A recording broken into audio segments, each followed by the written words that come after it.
Bismillahirrahmanirrahim. Assalamualaikum warahmatullahi wabarakatuh.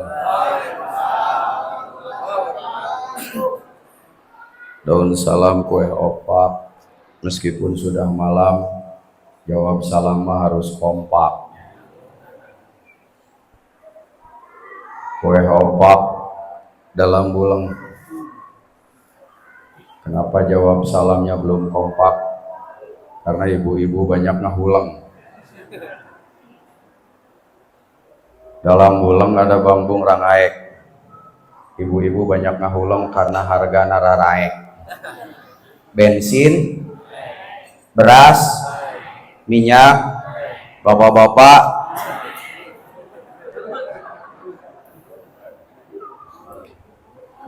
Tapi ini kesempatan buat ibu-ibu.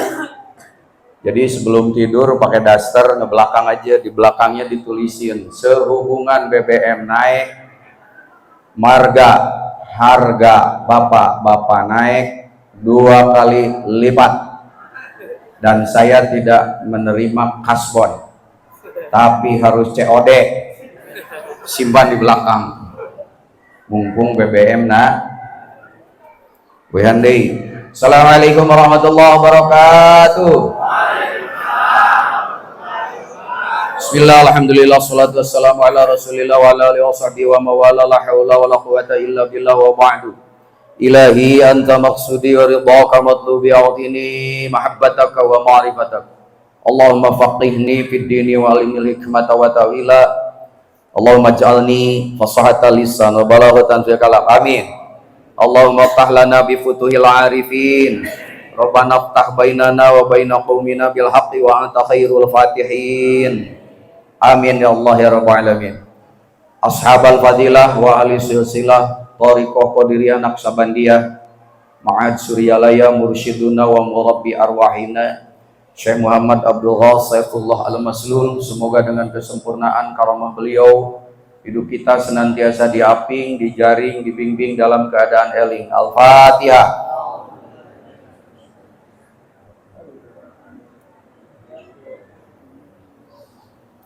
Yang mulia para wakil tarkin, guru-guru kita semua, para orang tua, khusus pemangku manakib dengan seluruh pasukannya, semoga senantiasa ada di dalam lindungan Allah dengan karomah Pangresa Abah. Amin.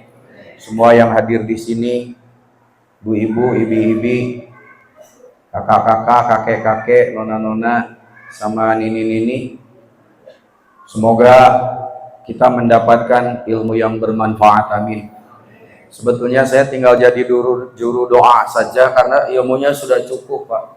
Ketawa juga sudah cukup saya kira. Untung tadi ketawanya lepas, Pak. Karena ada yang ketawa ditahan kemarin, Pak, belenong dari sini dan dibawa ke rumah sakit. Saya cek dulu ini. Cek cash. Oh, aman. Ini yang cash. Rasulullah pernah bersabda, ya'ti 'alan nasi zamanun la yabqa minal islami illa ismu wala minal qur'ani illa rasmu yu'ammiruna masajidahum wa hiya kharabun an dzikrillah. Dalam redaksi yang lain ada hadis ini ditambah dengan sin, jadi sayati 'alan nasi zamanun. Dua redaksi ini menggambarkan satu kondisi yang meskipun akan datang tapi pasti itu bakal terjadi. Dan ketika 3 tanda ini ada, maka itulah tanda akhir zaman. Apa itu? Yati 'alan nasi zamanun la yabqa minal islami illa ismu. Bakal datang satu masa di mana Islam itu tinggal namanya, tinggal papan namanya. Bisa jadi papan namanya pesantren, di dalamnya I don't know. Bisa jadi papannya berlabelkan Islam, di dalamnya sudah tidak ada nilai-nilai keislaman. Itu tanda akhir zaman. Yang kedua, wala minal qur'ani illa rasmuh. Nanti Quran itu tinggal tulisan saja. Bahkan pada masa itu orang berlomba-lomba untuk menghafal Al-Quran. Maka jangan kaget majelis tahfidz itu ada di mana-mana. Bukan jelek, tetapi Islam bukan hanya itu. Karena sekarang ada semacam gerakan bahwa ketika orang sudah membaca Quran, anges gitu. Seluruh urusan akhiratnya selesai. Bahkan pada masa itu Quran dilombakan. Namanya musabakoh. Tapi Quran tidak pernah masuk ke dalam perilakunya. Yang ngeri ini yang ketiga.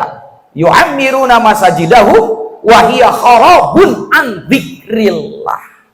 Di mana-mana masjid dibangun, dimakmurkan, tapi masjid itu sepi dari zikir kepada Allah.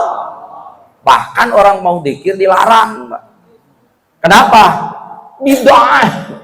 Saya ngomongnya juga pakai tajwid. Bid'ah. Nggak ada dari nabinya.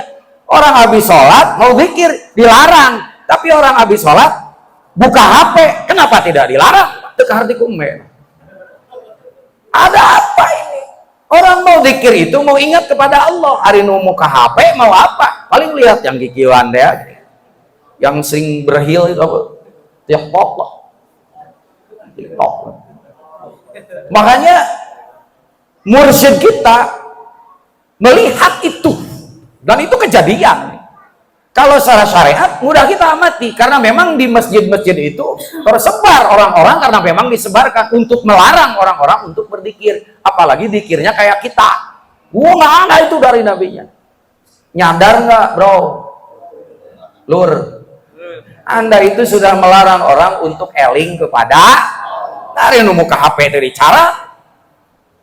Makanya itu baru secara syariat, belum secara hakikat. Secara hakikat juga orang yang berzikir tapi dia tidak tahu zikirnya dari mana sumbernya. Ya. Sanadnya lari kemana, lalu zikirnya berkhasiat enggak. Bahkan yang lebih ngeri lagi, habis sholat itu zikirnya hilang. Kenapa? Karena itu enggak ada dari sananya. Maka yang biasanya adalah ilaha illallah, zikirnya cuma 3. Ilahi ya Rabbi anta maulana. Subhanallah, subhanallah. Bari colang cilung dia nih. Subhanallah, subhanallah, subhanallah. Lama-lama benelok. Alhamdulillah, Rabbil alamin. Alhamdulillah, alhamdulillah, alhamdulillah. Alhamnya leungit, dulillah. Ujungnya bukan Allah akbar, Allah akbar, Allah akbar. La ilaha illallahnya sudah tidak wahiyya kharabun an dzikrillah. Ini kejadian. Makanya Abah mohon maaf mengerahkan seluruh pasukannya untuk bagaimana zikir ini dibunyikan di mana-mana. Kenapa? Ini akhir zaman, bro. Makanya nih hati-hati nih yang belum dapat jodoh. Tadi dikasih mantra enggak? Mana Kiai? Itu harus diminta itu mantranya, Bang. Iya, yang apa itu? Jomblo ya. Saya kira terlalu ngenes kalau disebut jomblo. Ganti istilah yang lain yang lebih keren meskipun tidak berubah nasib.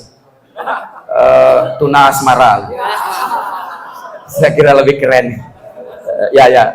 Sebanding dengan tuna wisma dan tuna-tuna yang lain. Jangan khawatir, saya ajarin nanti pelet.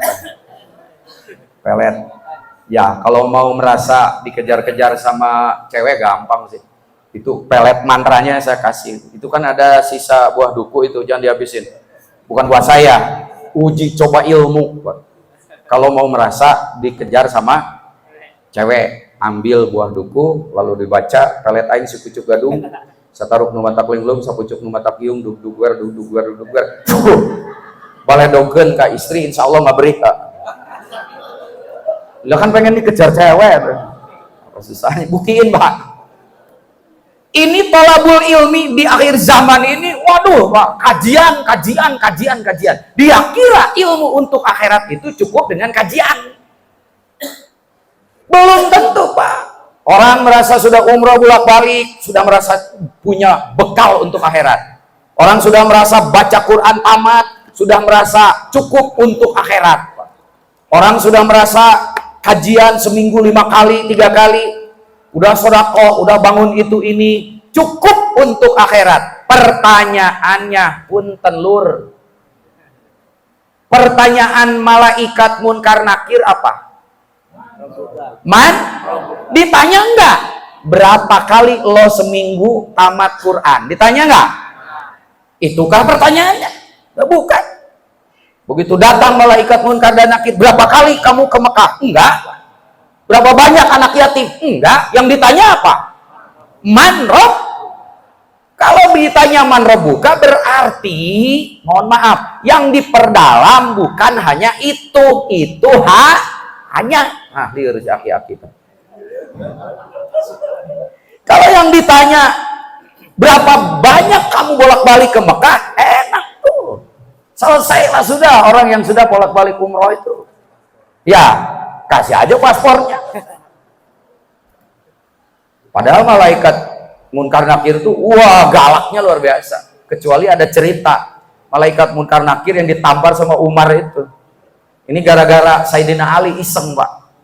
Ya iseng. Jadi ketika Umar mau meninggal karena ada yang membunuh, Umar meninggal, Ali itu muncul di pikirannya.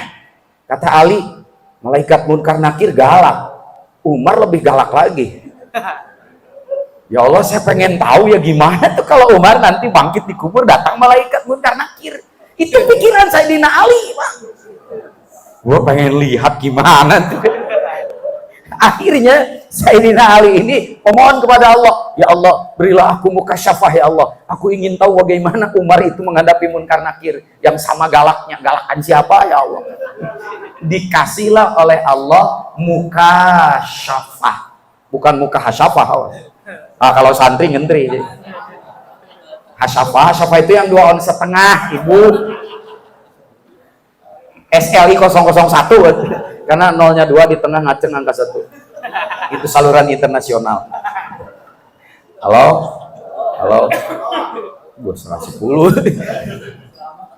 Akhirnya di mukasyafah oleh Allah. Mukasyafah itu terbukanya mata kolbu. Tetapi mukasyafah itu ada 2. Awas, hati-hati nih. Ada mukasyafah ghaibiyah, ada mukasyafah rububiyah. Di thariqah dan di ilmu tasawuf yang diharapkan, yang harus kita kejar itu anugerah Allah mukasyafah rububiyah. Mukasyafah rububiyah yaitu terbukanya rahasia ilahi. Apa bedanya dengan mukasyafah ghaibiyah? Mukasyafah ghaibiyah terbukanya mata batin, hanya terlihat makhluk-makhluk gaib, jin, setan, Pak. Saya kira jangan terlalu takut sama jin. Itu celananya aja dipakai tuh. Celana jin, Pak, bukan celana manusia. Di Ciamblas banyak. Tapi jin itu sekarang pada takut karena dibuat makanan sama manusia. Ada sambal setan, ada rawon, ada seblak setan yang makannya oh jelas. Sampai di mana tadi? Setan. Ya Allah ya Rabbana, itu dilihat oleh Sayyidina Ali, dibukakan oleh Allah. Datanglah malaikat Munkar Nakir, dan malaikat Munkar Nakir nggak tahu siapa yang ada di kubur, pokoknya masuk ke area dia tanya, dia pelototin, dan pertanyaannya SOP sesuai standar Allah. Begitu datang, karena wajahnya sudah disetting begitu malaikat Munkar Nakir itu, dengan begitu ganasnya dia nanya kepada Sayyidina Umar, man rabbuka, man rabbuka. Umar nengok aja, siapa lo? Akhirnya karena galaknya digaprok Sayyidina Umar, man rabbuka, lu kagak tahu siapa gue? Gue itu adalah pengawalnya Sayyidul Khalaik, yang dijual malah Rasulullah. Gue itu adalah pengawalnya seluruh umat manusia. Siapa? Nabi Muhammad. Malaikat kagak tahu kan, pokoknya man rabbuka, digaprok lagi sama Umar. Pulang sama Allah, ya Allah itu ada orang galak banget. Allah itu yang gitu ditanya, emang dia siapa? Itu pengawalnya kekasihku. Siapa? Nabi Muhammad. Ya engkau kan gak memberitahu. Aku kan subhanakala ilmalana. Ya wes, gak usah tak takoni, udah lolos aja. Ya kalau kita kayak Umar sih bisa, tapi funten ya. Funten. Coba renungi itu pertanyaan malaikat itu pertanyaan hakikat. Man Rob. Maka jangan terlalu berbangga, bukan salah, tapi Islam bukan hanya itu, dan bukan hanya cukup hanya dengan itu. Ini mah sudah baca Quran, sudah sholatnya merasa kayak Nabi, yang lain itu tidak penting. Gening lu ditanya mah eta pertanyaan anak kenapa? Makanya kalau para ahli bahasa, man di situ man apa begitu. Kan ada cerita juga tentang siapa yang jadi ulama ahli nahwu sorof itu? Iya, Imam Sibawai juga kan begitu. Malaikat ditanya, nggak tahu CCTV-nya siapa itu. Kalau yang tadi Ali, ini kita kagak tahu nih siapa yang ngintip tentang Imam Sibawai berdebat dengan malaikat. Munkar Nakir, man robuka, kira malaikat, mannya mana apa lo? Bingung malaikat, bingung. Ya kita kagak bisa begitu, Pak, nanti. Gua apalin nanti kalau ditanya malaikat Mikail, malaikat Munkar Nakir, gua juga mau nanya, mannya mana apa malaikat? Ya kagak, malaikat sudah tahu lah kita. Ya. Ini persoalan yang harus kita tuntaskan. Dan akhir zaman itu sudah ada sekarang. Tanda-tandanya sudah ada. Kalau begitu Pak Isep, di akhir zaman ini kita harus menuntut talabul ilmu. Kayak apa? Lalu ilmunya juga ilmu apa? Karena ini dai ini mohon maaf. Karena saya di IAIN Sunan Gunung Jati, saya orang akademik, saya mengkaji. Kadang-kadang para ustadz itu memberi materi tidak sesuai dengan ekspektasi dan kebutuhan mad'u. Enak aja dia ngomong babu-babu. Mustaminya aki-aki ini. Kagak ngerti bro. Apa yang diomongin.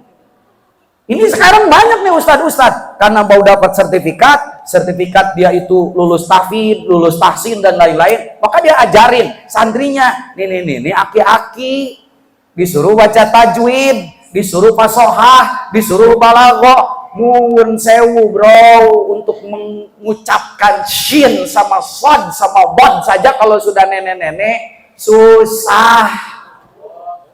Ya shin yang keluar hujan Pak. Ya ghairil gurawil lagi gurawil. Ekspektasi kebutuhan spiritualnya bukan itu. Apalagi dibaca satu-satu di istilahnya dipetel. Akhirnya mereka kagak mau ke masjid. Kebutuhan yang sudah tua itu apa? Kan itu yang harus diketahui. Satu saja mereka itu kasih jampe paeh itu aja sih. Kebutuhan ini aki-aki. Sama nih kayak di akhir zaman ini.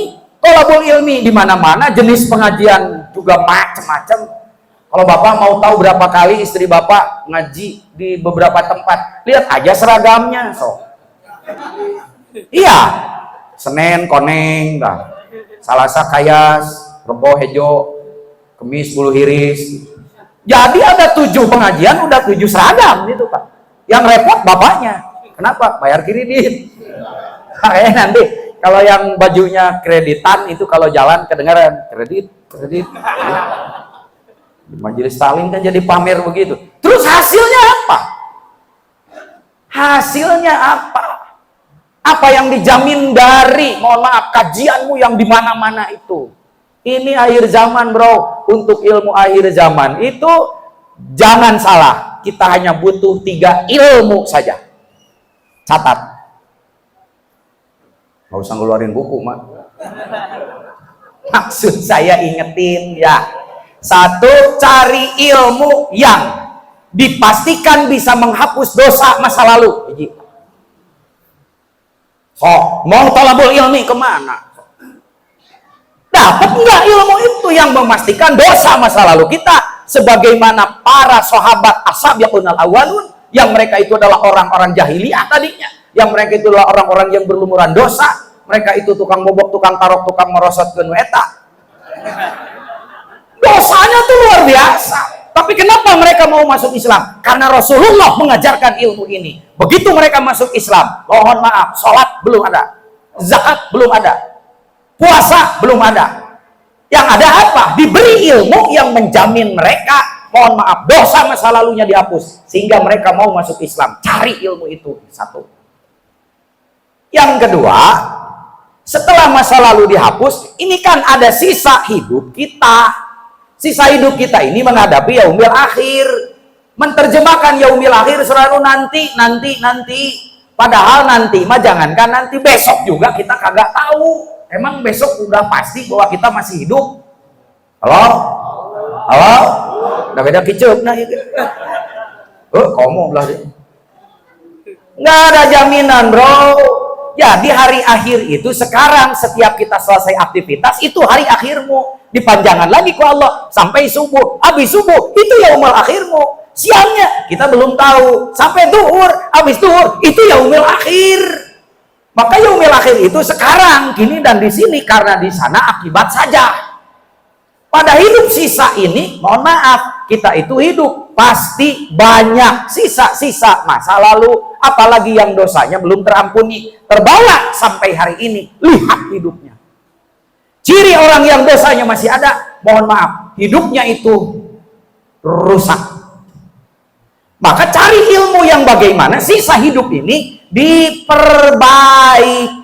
Cari ilmu itu yang ketika kita berbuat dosa bahkan dihapus lagi. Dosa masa lalu sudah tidak dipikirkan. Yang ada sekarang sebagai sisa dari masa lalu, cari ilmu yang bisa memperbaiki kualitas diri. Disebut ngaji diri supaya tahu diri. Orang yang tidak ngaji diri tidak tahu, yang tidak tahu diri tidak akan tahu Tuhannya.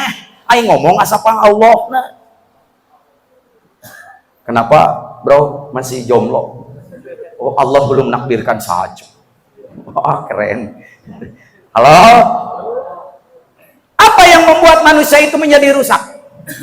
Apa yang membuat manusia itu menjadi hina? Apa yang menghinakan manusia setelah dia, mohon maaf, dimuliakan oleh Allah? Satu, dosa. Dari mana kita tahu? Setan. Ada setan yang pernah ditanya oleh Rasulullah lagi nganggur. Rasulullah lewat, setan nganggur di situ, ditanya, "An." Enggak ke situ, Pak, ke situ. Sorry. "An." Kadio atulah. "Tan, namanya nganggur." "Ya ya Rasulullah, lagi belum tugas." "Boleh gue nanya?" "Boleh ya Rasulullah." "Gue mau nanya, umat gue kalau mau dirusak sama Allah pakai apa?" "Ahlikun nasa bidzunub." Aku rusak umatmu dengan cara bagaimana mereka itu terpeleset dan berbuat dosa. Apalagi ya Rasulullah? Ada satu lagi. Gue mau nanya sama Allah sekarang. Kalau lu bisa merusak umat gue dengan dosa, sekarang gue mau nanya, kalau lu rusaknya kalahnya sama apa? Waduh, kata setan, ini rusak perusahaan. Kagak bakalan gue bocorin ya Rasulullah. Tapi kan lo udah berjanji sama Allah bahwa kepada aku engkau akan berbuat jujur. Sodakta ya Rasulullah. Ya jadi rusaknya, hancurnya kamu sama apa? Ahlikuni bidzikri, kata setan. Kalau nggak percaya tanya sendiri. Ini mah Nabi. Aku rusak, aku hancur sama adzan. Sama adzan, sama zikir. Zikir, bagaimana sama adzan? Kalau sama adzan, dia cuma lari doang gitu. Cuma lari doang, selesai adzan, dia balik lagi. Ya persis kayak kakek-kakek yang suka ngobrol di masjid ya gening. Ngobrol dari pagi sampai duhur. Terus adzan, begitu adzan, pergi. Yang pergi sama adzan siapa? Si eta. Begitu adzannya selesai, dia balik. Dikiran lalu gitu. Jadi hancurnya setan sama di. Pertanyaan saya, apa sih bahayanya dosa itu? Ternyata dosa itu menghancurkan amal soleh. Yang kedua, menghitamkan kolbu. Pertanyaannya, ketika kita berbuat dosa, Bapak tahu nggak dosa itu nyuwun sewu? Diamnya di mana? Di dalam tubuh kita. So, halo, halo, ayo sih. Di mana sih eta nyumputnya? Tahu-tahu lagi ngelamun, datang dia ke alam pikiran kita. Begitu kita kejar, hilang lagi.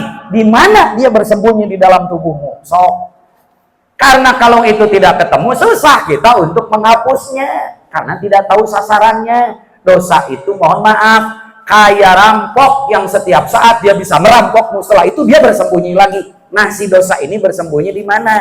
Gara-gara kita tidak tahu dosa itu bersembunyi di mana, maka kita tidak tahu cara menghapusnya. Halo? Apa penyebab dosa? Nafsu. Apa itu nafsu? Yang ngenap-ngenap hanapun yang tadi ya. Bukan asi, asem. Geus peuting soalnya. Halo? Aneh ya kalau ngomong yang satu itu. Ya karena memang kita ini PSTG semua, penggemar susu tanpa gelas, tahu. Halo. Ya Allah, ya Rabbana, ya Karim. Kita teh kagak pernah tahu kita berbuat salah karena dosa. Tapi dosa itu macam-macam, tergantung nafsu yang mendorongnya. Makanya kalau kita enggak ngaji nafsu, disebutnya ilmu nafsu atau ilmu nafas. Mohon maaf, kita tidak akan pernah tahu dosa itu ada di mana. Kesulitannya, kita cara membersihkannya juga tidak efektif. Dikira dosa hapus dengan istighfar. Ayo istighfar, istighfar, istighfar. Bukan astagfirullah. Iya, Pak, tolong kalau banyak dosa istighfar ya. Istighfar, istighfar. Bukan begitu maksudnya. Ada dosa yang dihapus dengan istighfar, ada. Karena istighfar itu ibarat di bedak, Pak. Yang hebat itu tobat. Tobat itu cuci muka. Istighfar di bedak. Ini ada orang yang tidak pernah cuci muka, tapi di bedak terus. Mohon maaf, Pak, kayak luwak. Oh, luwak teh bahasa Jerman. Carel. Wah, camaklak. Jadi yang penting tobat. Nanti dipoles sama istighfar. Tapi dosanya di mana? Karena dosa tergantung nafsu yang berbuatnya. Mau tahu nggak di mana itu dosa bersembunyi? Halo? Masalahnya ketika Bapak berbuat dosa juga ngumpet, Pak. Ya. Tapi baunya dosa itu sebetulnya akan tercium oleh mursyid. Halo? Hanya mursyid itu dua sifatnya, ghafarun, sattarun. Orang sudah berbuat dosa itu bau hangit. Halo? Wangit. Dulu waktu saya sama almarhum Al-Mughafar Abah Anom dititipin ke salah satu mursyid thariqah karena saya lagi berguru masalah narkoba dulu tahun sekian. Makanya saya punya ilmu narkoba itu dari Abah Anom. Waktu itu lagi rame, Pak, orang-orang kena narkoba, belum kayak sekarang. Narkobanya masih langka. Akhirnya kata Abah, udahlah, kagak bakalan sembuh sama apapun. Jadi mandi tobat, talkin, mandi tobat, talkin. Luar biasa, Kak. Saya berkelana ke Jakarta, saya di RSKO, sampai sekarang juga di BNP Jawa Barat. Itu orang-orang yang sudah tidak sembuh lagi dengan medik. Masya Allah, di talkinan dikir, di mandian tobat, calalager. Sampai kepala RSKO waktu itu kaget, Pak Isep dikumahakeun sama urang we. Itulah ilmu rahasia, Pak. Saya dititipin sama seorang mursyid. Itu mursyid itu kaget gitu saya. Karena kalau ada orang yang mau datang ke situ, beberapa langkah lagi di pintu, dia sudah menyuruh pengawalnya untuk jangan sampai ke situ. Jangan ke sini orang itu. Kenapa? Suruh mandi tobat dulu. Suruh istighfar, suruh sholat tobat. Itu bukan sekali dua kali. Saya tanya, Ama, kenapa begitu? Tete bau dosa. Oh, dosa teh baunya luar biasa. Termasuk nyawa orang yang berdosa, yang dosanya belum dihapus, ketika dicabut oleh malaikat Israel, malaikat Israel itu tugasnya cuma nyabut doang. But, simpen di situ. Kenapa dicabut? Karena nyawanya susah keluar. Kenapa? Nggak punya tunggangannya. Tunggangan nyawa supaya mudah keluar adalah talqin zikir. Tuh makanya yang tadi ditalkin. Itu dia sudah punya tunggangan untuk nyawanya mudah keluar. Kalau tidak bisa keluar, la yastakhiruna sa'atan wa la yastaqdimun, nyuwun sewu, maka malaikat itu akan menginjak nyawanya, ditarik keluar. Ternyata nyawanya itu persis seperti karung yang basah yang tidak bisa keluar karena tersangkut oleh berbagai duri. Itu orang yang tidak tahu kendaraan nyawa itu apa. Nanti selesai dibawa oleh dua malaikat untuk disetorkan ke bank informasi. Begitu nyawanya itu melewati langit ke satu, kedua, ketiga, ahli langit itu hanya ada dua yang berteriak. Yang berteriak yang pertama, nyawa siapa itu? Cepat bawa, jangan lama-lama melewati langit ini. Kenapa? Bau. Tapi ada nyawa yang begitu ditarik ke atas, penduduk langit itu, nyawa siapa itu? Kok wangi sekali. Itulah nyawa ahli zikir. Amin ya Rabbal. Udah amin selesai ya. Makanya Aminah tong tarik deh, Pak. Sampai di mana tadi? Tada ngaji gitu. Capek-capek nerangkeun PK bau hangit. Iya. Nafsu itu ada 7. Mau dari sini mulainya amarah, lawamah, sabiyah, mutmainnah, radiyah, mardiyah, kamilah. Amaroh ada di dua titik ini, antara ini. Ya, antara dua kening alis, amaroh. Dari kata amaro artinya menyuruh, maka si itu mah tukang nyuruh we. Semua disuruh, mau jenderal mau kopral disuruh aja mah dia mah. Lawamah itu ada di sini, di bawah, jangan kenceng-kenceng udah malam. Bawah susu. Bukan susunya, di bawah susu dua jari ke sebelah kiri itu nafsu lawamah. Ada di Quran surat Qiyamah. La uqsimu biyaumil qiyamah wa la uqsimu bin nafsil lawam. Yang ini ada Quran surat Yusuf ayat 53. Apa nafsu ini? Nafsu ini hanya urusannya kepada urusan dunia saja. Urusan dunia, urusan fisik, urusan kelejatan, urusan makanan tuh. Eta teh beakna ku si amarah, duku tinggal cangkangna. Aing teu kabagean. Suuk eta, kali itu mah tuh aya. Eta dibeakeun ku si amarah itu, Pak. Ya. Jadi dia mah ya urusan perut dan di bawah perut. Nafsu seks ada di situ, nafsu makan ada di situ, di sini nih. Makanya ini nafsu itu kalau menurut Al-Quran tidak jelek semua, tidak baik semua. Jadi ada baiknya, ada jeleknya. Lihat Quran surat Asy-Syams. Wa nafsin wa ma sawwaha fa alhamaha fujuraha wa taqwaha. Setiap nafsu itu amarah wa masawiyah mutmainnah dan seterusnya, dia punya sisi baik, sisi buruk. Hanya kecenderungannya memang senantiasa membawa kepada keburukan. Makanya amarah tidak jelek semua. Contoh nafsu amarah, nafsu makan. Nafsu makan itu ada baiknya, ada untuk kehidupan biologis manusia. Karena kalau manusia tidak makan, bagaimana mau hidup? Jangankan bapaknya tidak hidup, yang 2 ons setengahnya tidak hidup bermasalah. Makanya ada jamu kuku bima, itu singkatan. Kurang kuat bini marah, tahu? Bima. Ini nafsu makan ada di sini, nafsu syahwat ada di sini. Tapi kalau tidak dikendalikan, nafsu makannya akhirnya serba dimakan. Aspal dimakan, beton dimakan, gedung dimakan, karpet masjid dilempeng. Halo, nafsu seks juga begitu. Dan nafsu seks itu nanti kaitannya ke sini. Makanya kenapa harus dari bawah udel? Karena nafsu seks itu syahwatnya ada di bawah udel. Kebanyakan terlalu berat ke bawah yang 2 ons setengah. Makanya di kiri itu dimerem. Kenapa harus ditarik ke atas? Lah supaya terberat ke hanap gitu maksudnya. Halo, begitu Bapak berbuat dosa karena dorongan nafsu amarah, itulah dosa dari nafsu amarah. Maka dosa itu ada di sini ngumpet. Nanti ada nafsu lawamah. Lawamah dari kata alaum. Alaum artinya mencela. Kalau orang nafsu lawamahnya terlalu gede, tidak dibersihkan, pekerjaannya mencela. Bergaul sama orang yang lawamahnya terlalu gede, kagak ada benernya, semuanya salah. Kayak papa di depan ibu-ibu. Halo. Ternyata ibu-ibu itu terlalu banyak lawamahnya. Udah kurang apa sih pengabdian aku kepadamu? Kok aku disalahin terus? Kalau udah begini mah, sudahlah.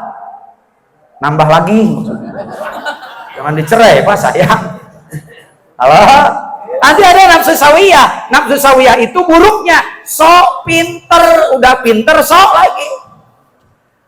Mentang-mentang sarjana kalau di Jawa Barat. Kalau di Jawa Tengah sarjono, Pak. Sekolah S2, S3, mentang-mentang kiai, mentang-mentang senior. Merasa aku paling pinter. Itu nafsu sawiyah buruknya. Mutmainnah sekalipun ada buruknya, ada persis seperti soleh, padahal munafik, dia bersembunyi di balik kesolehannya kemunafikan. Dia jual ayat-ayat, dia jual Al-Quran, dia jual atas nama agama, seperti soleh, ngomong aja pakai tajwid. Halo? Aku tidak disebut Iwan Toriko, ngomong juga pakai tajwid. Assalamualaikum, sihat, Ustaz, sihat. Biasa-biasa ya, tulur. Masya Allah. Nanti ada nafsu rodiyah. Nafsu rodiyah itu tidak ridho dinasehatin, terido di pepatahan. Kamu kudu sahana pun siapa lo? Kamu anak kemarin sore gue nih udah jenggotan. Gue juga tahu. Enggak ridho dinasehatin. Ada dosanya? Ada. Padahal nasihat itu baik. Dilawan sama dia. Ada nafsu mardiyah. Nafsu mardiyah itu adalah nafsu yang tidak ridho untuk memaafkan orang lain. Disebutnya dendam. Adanya di sini. Ada nafsu kamilah. Kamilah itu kesempurnaan. Orang yang nafsu kamilah buruknya tidak dibersihkan, mohon maaf, maka dia merasa aku paling sempurna. Udah sempurna, kurang apa lagi? Syariat, torekat, hakikat, ma'rifat, udah aku lewati. Udah nggak butuh yang kayak gitu-gitu. Dia merasa paling sempurna. Halo bro, lur, itulah buahnya adalah Saya nasihatin begini. Yowe, yang lain mah ketawa, hahaha, dia mah unyem. Orang lain udah selesai ketawa, dia baru ketawa sendirian bisa jadi. Bisa jadi kiai, bisa jadi. Amarahnya tidak dibersihkan, nafsu buruknya. Mohon maaf, kiainya hitung-hitungan urusan dunia disebutnya matre. Kalau cewek disebutnya cewek. Lamun ini disebutnya ini. Halo? Kenapa? Itu tuh di situ dosa-dosa itu bersembunyi. Cuma displaynya dia suka muncul di alam pikiran Bapak. Begitu Bapak lepas dari berbagai dalam keadaan sendiri, datang dia ke alam pikiran. Makanya Bapak suka gebuk Allah. Aing baheula pernah meprek randa.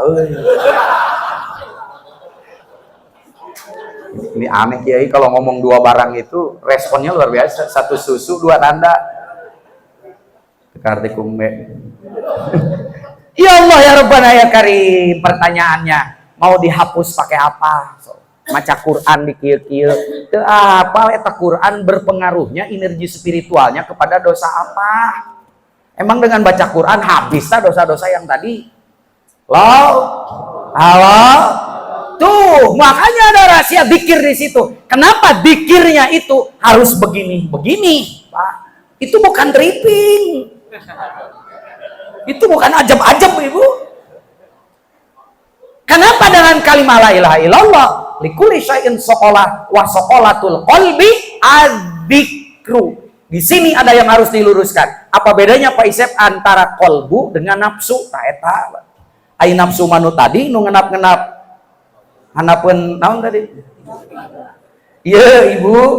Kolbu itu satu wahana, satu tempat. Di dalam kolbu itu ada beberapa penghuni. Salah satu penghuninya adalah si nafsu itu. Adanya di kolbu kita. Cuman kolbu punya pusat kekuasaannya, yaitu di situ, di jantung. Disebutnya kolbun sonburiyun. Wilayahnya meliputi 7 titik yang tadi. Nah, di kolbu itu ada satu makhluk. Bukan satu makhluk, ada satu tempat. Yang di tempat itu ada 2 makhluk. Apakah itu? Nafsu.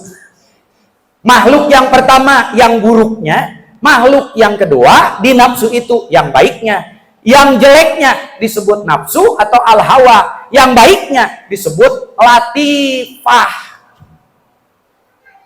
Bagaimana pekerjaan nafsu ini? Nafsu ini selalu fa'alhamaha fujuraha wa taqwaha. Nafsu ini selalu bolak-balik sakapeung ke ilham fujur, sakapeung ke ilham takwa. Sekali kepada ilham mendorong kebaikan, sekali kepada keburukan. Sekali edan, sekali eling. Itu nafsu mah.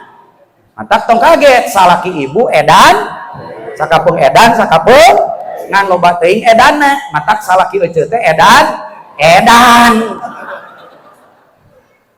Tempatnya di kolbu, makanya kolbu disebut kolbu karena tempat bolak-baliknya nafsu antara jelek, baik, edan, eling, fujur, takwa, ilham fujur itu selalu yang dipikirkan bujur. Itu aja sih. Manakib nama, tapi geus manakib nuturkeun manakib oge disamper kubu bujur. Pamajikan mah tinggalkeun deui imah. Nah, ada teu kajingjing.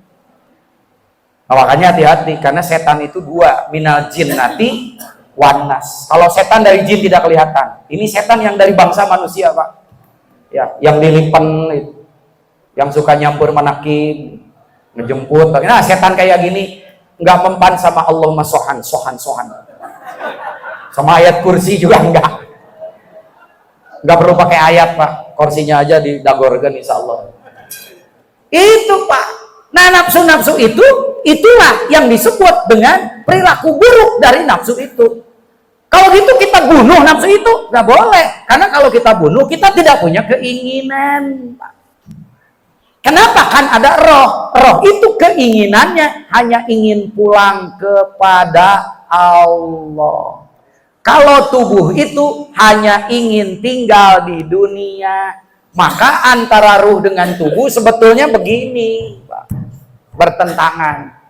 Maka kalau ibu misalnya menderita karena suami selingkuh, udah selingkuh repot, apalagi 2 lingkuh, 3 lingkuh, ibu. Udah saya mah pengen mati aja, pengen pulang aja. Itu keinginan rohani. Dan rohani mah tetap ingin menyatu kembali kepada yang asalnya. Tapi keinginan tubuh dia mah ingin di sini. Dan bila perlu nyaman. Makanya bila perlu tubuh itu jangankan mati, tua juga tidak mau sebenarnya mah. Cuman sayang, suka tidak suka tetap kita akan tua. Nah, makanya muncul yang ketiga. Yang ketiga inilah disebut nafsani. Jadi ada jismani, ada ruhani. Jismani jelek, keinginannya hanya ke dunia. Ruhani hanya ke akhirat. Kita hidup masih di dunia. Maka Allah beri agregat ketiga yang disebut nafsani. Wa nafsi wa masawaha fa'alhamaha fujuroha wa taqwaha. Nah, yang fujur inilah yang harus dibersihkan, karena itu yang membuat kita terpeleset kepada dosa. Apa penyebab dari dosa? Dorongan nafsu yang buruk. Apa cirinya di dalam diri kita masih ada dosa? Dosa itu berpengaruh kepada perilaku buruk. Jadi kalau kita mau tahu orang aya dosaan keneh teu, tingali we kalakuan bapak geus paleg can. Ning eta ngomong can balek tapi wudu unggal poe. Halo? Makanya kalau ibadahnya fikih amali, ibadah itu kosong, tidak bernilai apa-apa, hanya ritual, Pak. Bapak wudhu, kumur-kumur, alhamdulillah, tai giginya, bau mulutnya hilang. Tapi kenapa kata-katamu masih kotor, masih rungsem? Halo? Bapak membersihkan hidung, korongnya, bahasa Jerman ini, korongnya bersih, sampai tidak ada apapun. Tapi kenapa wewangian surga dan wanginya kebaikan dari teman-teman tidak tercium? Yang tercium keburukannya. Kemana itu bati wudhunya, bro? Bapak cuci muka, mungkin wudhunya sudah merasa seperti sunnah Rasul. Tapi kenapa mukamu masih lebih tebal daripada muka badak di hadapan Allah? Kamana bati wudhunya, bro? Cantina sholat. Ai sholat ngancung kulik cung kedang tuh. Ning eta tarang tepi ka hideung tapi ngomong punten rungsem keneh, kalakuan rungsem keneh, kamana bati salatna? Bapak bolak-balik haji ngan ngurilingan batu, rugi Pak. Mending umrohna ka Borobudur, Pak. Ini yang memfatwakan bukan saya. Siapa? Imam Hanafi. Jangan dianggap Imam Hanafi itu bukan mursyid thariqah. Ini sejarah yang dihilangkan oleh penjajah. Imam Hanafi itu mursyid thariqah.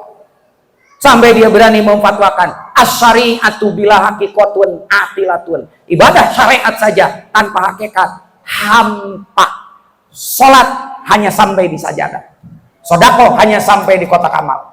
Haji hanya sampai wisata religius, tidak bernilai apa-apa. Kenapa? Karena ada aspek yang ilmu itu sudah hilang. Ilmu apa? Ilmu untuk mengelola kolbu. Di kolbu itulah ada penghalang bagaimana hidayah dari ibadah itu masuk. Apakah itu dosa? Di mana diamnya dosa? Sudah diberitahu di 7 titik itu. Dosa amarah di sini, lawamah di sini, sawiyah di sini, mutmainnah, rodiyah, fardiyah, kamilah di sini.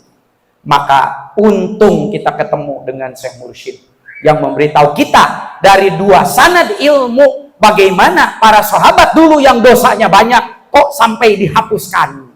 Itulah dosa masa lalu yang dihapuskan. Dengan apa? Dengan talqin zikir. Kepada siapa? Kepada Sayyidina Ali. Yang kepada Sayyidina Ali itulah yang keras. Kepada Sayyidina Abu Bakar itulah yang khofi. Yang satu sampai kepada Syekh Abdul Qadir, yang satu ketemu dari siapa? Syekh Bahauddin An-Naqsabandi. Digabungkan dua-duanya, jadilah TKM. Sekarang kita tahu rahasianya. Kenapa gerakan dikirnya seperti itu? Tundukkan kepala, konsentrasikan alam pikiran, baru talqin tadi, simpan di bawah udel. Kenapa? Karena di situ pusat nafsu syahwat kita yang hanya ukurannya untuk hanya yang 2 on setengah. Padahal sudah impoten. Halo? Halo? Sudah tidak tahiyat lagi, sudah tidak alif lagi, sudah wau, Pak. Halo? Halo? Iya, coba tarik ke atas. Karena ada orang yang sudah tua, kok urusannya syahwat dan dunia aja. Karena itu tidak dibersihkan. Ditarik oleh kalimah la. Digambar di dalam Bitakhayul, di dalam kitab Miftahus Sudur itu. Bitakhayul itu dengan apa? Dengan imajinasi dan gambaran oleh alam pikiran kita. Dari mana itu? Ditarik dari bawah ke atas. Melewati udel, melewati perut. Kenapa? Di dalam perutmu sudah dijadikan kuburan. Berapa banyak barang haram yang subhat aja pada masuk. Kiai tadi bilang. Ditarik ke atas, mentok di sini. Ada nafsu mardiyah yang membuat kita tidak pernah ridho memaafkan orang alias dendam kesumat.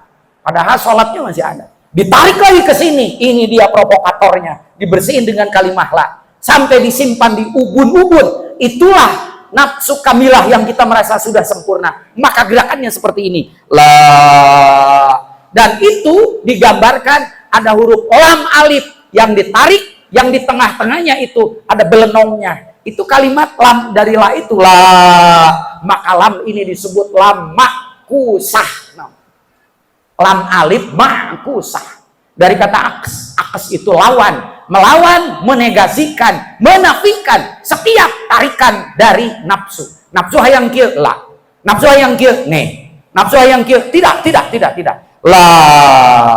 Kenapa harus jatuh ke dada sebelah kanan? Ilaha bukan ke pundak. Karena di sini ada dua nafsu, yaitu nafsu rodiyah, di sini nafsu sawiyah. Nafsu rodiyah yang tidak pernah ridho dinasehati. Nafsu sawiyah itulah yang sok tahu, sok pintar.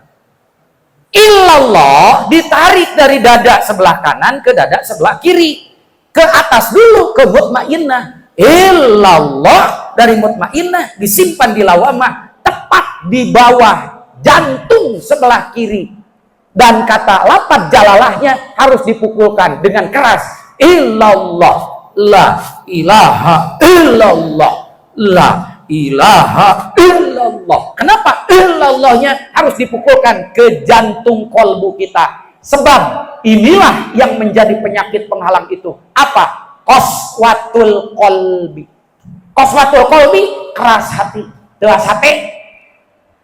Lain juga dikotok di jalan kareta, ditakol belentrang lain. Keras hati eta. Sakit geus salat, geus ibadah, geus naon. Anger we masih kene pungkal pengkol. Itu keras hati dan itu yang diamanatkan di dalam Al-Qur'an.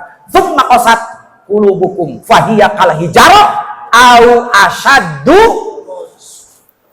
Mangga bade dibersihan dengan apa? Teori inilah yang oleh para profesor disebut tazkiyatun nafsi, tidak tazkiyatul qulub. Tidak qatlun nafsi, tapi tazkiyatun nafsi, yaitu membersihkan nafsu. Apa? Dari sini lah. 1, 2, 3 ilaha, 2 illallah. 7 nafsu yang negatifnya dibersihkan dengan kalimat zikir itu. Alhamdulillah. Apa? Apalagi bekal nih sama yang baru talkin tadi. Nah, hanya dikira berkikituan bisi kaliwat wakil talkin nu sejen teu diterangkeun geus poho deui gitu. Apakah dikiranya itu? Enggak. Kalau itu mah kan harus sudah wudu, harus sudah sholat. Ari magadag ini ke mana? Dikirnya kan gitu. Ada. Meskipun ini sudah berhenti, maka tadi diajarkan bagi yang baru talkin, lidahnya dilipat. Kenapa? Kita itu sering keseleo ini. Halo? Tuduhkan.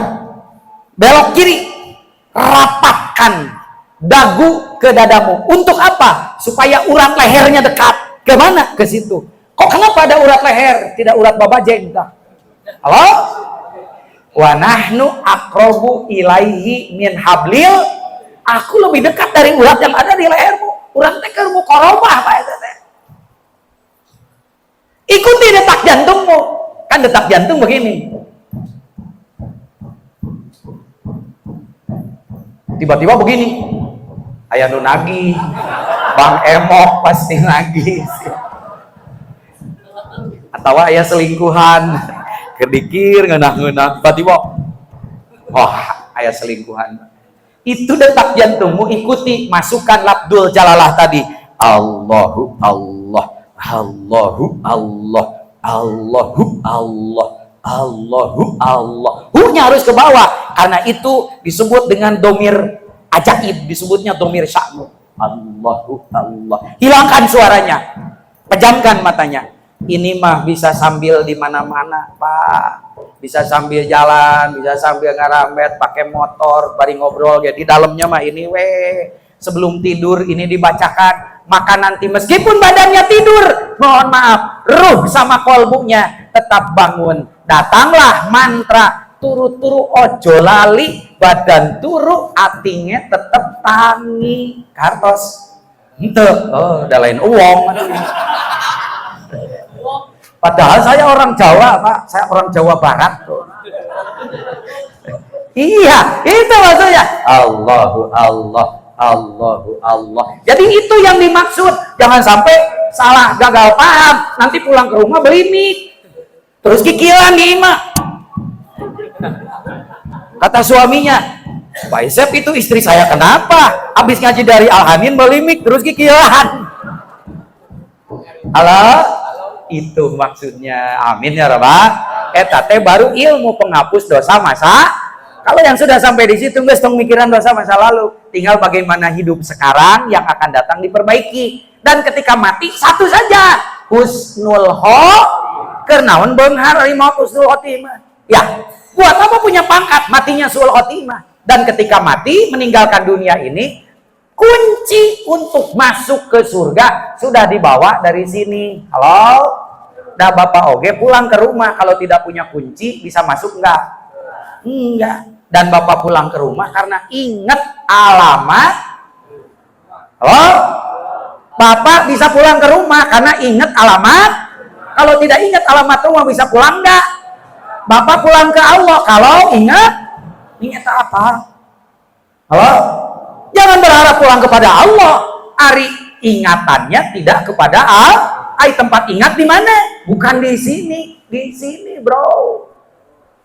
Karena apa yang ada di kolbumu itu yang menggerakkan anggota tubuhmu. Kolbu itu ketika ingat sampai. Makanya sekarang jangan kaget. Ada orang yang kakinya 2 langkah ke masjid tidak nyampe. Nah, hari ke Singapura nepi. Tekarti kok 2 langkah lagi ke masjid tidak nyampe. Tapi ke Singapura, ke Paris, ke Prancis nyampe. Kenapa? Karena di kolbunya tidak ada masjid. Kolbu akan menggerakkan seluruh anggota tubuh kita. Kalau di kolbunya kagak ada masjid, meskipun di pinggiran tidak akan sampai ke masjid. Amin ya Allah ya Rabbal. Gimana Pak Isep ilmu untuk memperbaiki sisa hidup? Ya nanti kalau kesini lagi. Wabillahi taufiq wal hidayah. Assalamualaikum warahmatullahi wabarakatuh.